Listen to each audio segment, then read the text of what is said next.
South Asian WSO আন্তর্জাতিক karate প্রতিযোগিতা আয়োজিত হলো ইছাপুরে। নিজেদের আত্মরক্ষায় সবাইকে সাবলীল হওয়ার দরকার, সেই মর্মে একাধিক সচেতনতা শিবির আয়োজন করা হয় দেশ তথা রাজ্যের বিভিন্ন প্রান্তে। আজ ইছাপুরের একটি প্রেক্ষাগৃহে আন্তর্জাতিক স্তরের একটি ক্যারাটে প্রতিযোগিতার আয়োজন করা হলো।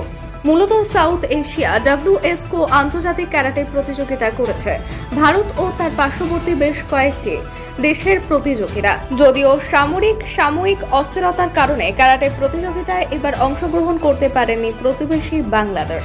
প্রায় 200 জন প্রতিনিধি এই প্রতিযোগিতায় অংশগ্রহণ করেছে। অনুষ্ঠানে উপস্থিত ছিলেন অ্যাসোসিয়েশনের নির্দেশক পিনাকি ব্যানার্জি। অ্যাসোসিয়েশনের কর্মকর্তারা বলেন, নিজেদের সুরক্ষার ক্ষেত্রে ক্যারাটে প্রশিক্ষণের গুরুত্ব অনেক বেশি। আন্তর্জাতিক স্তরে এই প্রতিযোগিতা গত বছর পার্শ্ববর্তী নেপাল দেশে হলেও এবারে ভারতের প্রতিযোগিতার আসর বসেছে।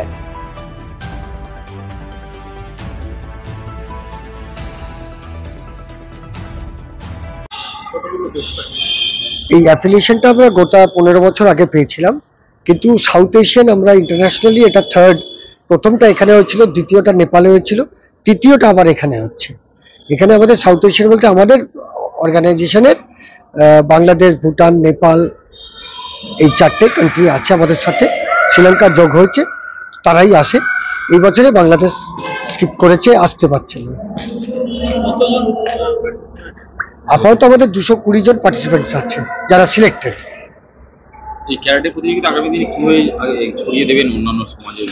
দেখুন, আমরা যে উদ্দেশ্যে নিয়ে করেছিলাম যে আত্মরক্ষা শেখাবো, গরিব বাচ্চাদের শেখাবো, তারা যেন ভালো করে নিজেদের বাঁচাতে পারে এবং স্বাবলম্বী হয়, সেই চেষ্টাটাই আমাদের গোটা 30 বছর ধরে মানিকতলায় আমরা করে আসছি। স্যার আমাদের সাথে সবসময় সহযোগিতা করে এসছেন খুব ছোটবেলা থেকেই, এবং আজকে আমরা সেই জায়গাটা পৌঁছাতে পেরেছি। অ্যাপ্লিকেশনটা একটা জাস্ট প্রসেস, যে আমরা একটা সিস্টেমে আছি। আমার নাম Pinaki Mukherjee, Wales Shotokan karate organisation of India আর এশিয়ার আমি চিফ ইন্সট্রাক্টর আর এক্সামিনার। স্যার আমাদের অল ইন্ডিয়ার প্রেসিডেন্ট।